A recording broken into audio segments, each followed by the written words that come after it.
sa ating DSWD Secretary, Secretary Rex Gatchalian. Please take your seat. Ang ating bisita, isa sa ating naging partner dito sa ating bagong programa na Walang Gutom, ay ito po ay kaya naman po lahat kaya marami po tayong panauhin ngayon. That's why we have many special guests here today.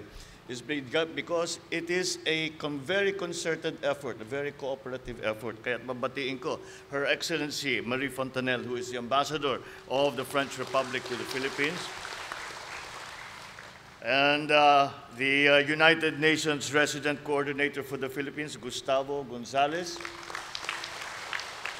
and representing the Asian Development Bank, the ADB Country Director, Pavit Ramachandran. At siyempre, hindi lahat ng ginagawa ng national government ay hindi namin magagawa kung hindi tayo na tinutulungan at kasama at kabalikat ang ating mga local government officials. Nandito po ang ating Congressman, Representative Francisco Jose Matugas ng 1st District. Wala si Ace. I think kasi recess na ngayon natapos nila yung budget. Kaya pati yung anak ko, nagbakasyon na yata sila. And ang ama ng probinsya, the Surigao del Norte Governor, Governor Robert Lyndon Barbers, the Mayor Beth Matugas, and other municipal mayors who are present here today. Sa ating mga kasamahan, all my colleagues in government, and the other distinguished guests, and of course, the most important guests that we have here, ang ating mga benepisyaryo para dito sa food stamp program. Marajaw na hapon.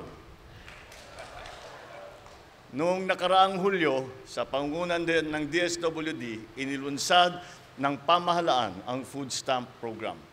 Kung may isang bagay na nabigyan diin sa paglulunsad ng programang ito ay ang pantay na kalagahan ng supply at kalidad ng pagkain.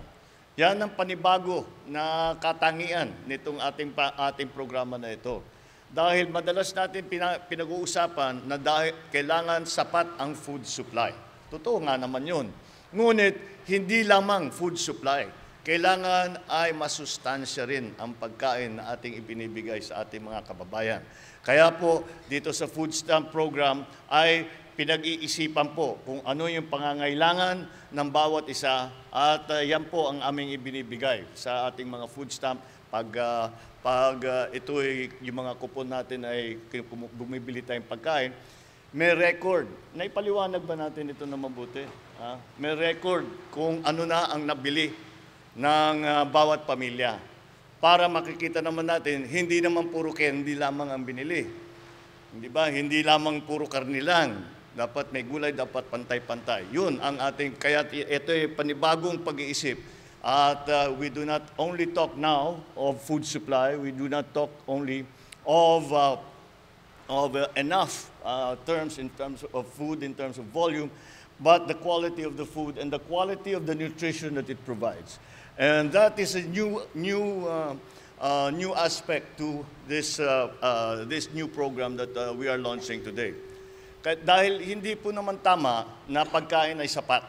Dapat kompleto at balansyado rin ang nutrition na nakukuha natin mula rito, lalo na para sa mga kabataan. Isinusulong natin ang food stamp program upang matiyak na hindi lamang busog ang mga benepisyaryo, kundi malusog, masigla at malakas na magagampanan nila pang araw-araw ang kanilang mga gawain. Kaya naman, masaya ako na sinisimulan natin ngayon ang food stamp program dito sa Caraga. Gaya ng nakita natin sa unang batch ng nakatanggap ng Electronic Benefit Transfer o EBT card, ang laking tulong nito sa ating pagsisikap na maibsan ng gutom ng mga mamamayan at tuluyan ng masugpo ang kahirapan sa bansa. Maraming salamat sa lalawigan ng Surigao del Norte na isa ring masugid na taga-suporta ng mga proyekto at hadhikain ng ating administrasyon. At I also want to congratulate mga local government officials sa inyong pagbangon mula sa naging damage, naging kamatayan dahil pagdaan ng Typhoon Odette. At nung galing kami sa airport at papunta kami rito, nakakatuwa naman makita na yung mga giba, yung mga talagang sira ay dahan-dahan bumabalik na. At masasabi ko, build back better ang inyong ginawa. Ibig sabihin, yung bago ninyong ginawa na pag-rehab, na newly constructed, ay mas maganda dun sa pinapalitan niya. Kaya kahit papano, makikita natin ang katibayan talaga ng loob ng bawat Pilipino, lalong-lalo na dito sa Siargao. Patuloy pong kumikilos ang pamahalaan na pangungunan ng DSWD upang mapangalagaan ang kapakanan at mapabuti ang kalagayan ng lahat. Inaatasan ko ang mga kinaukulang ahensya ng gobyerno na magtulungan tungo sa mas mahusay na pagpapatupad ng food stamp program na ito.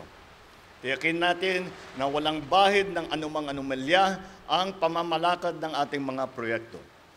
To our international partners, this program is a product of our continuing and meaningful engagement, which is why I thank you once again for supporting the Philippines.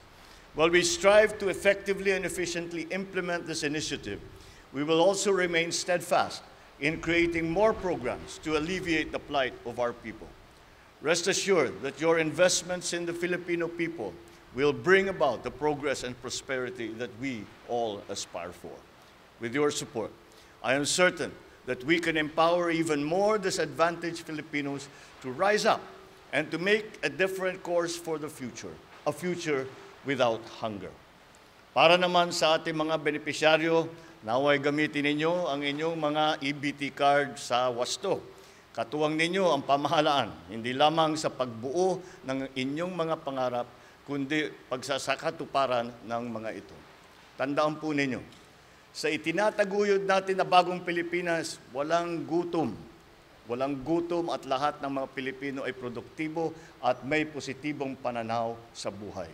Maraming salamat po. Mabuhay po kayong lahat. Magandang tanghali po sa inyo.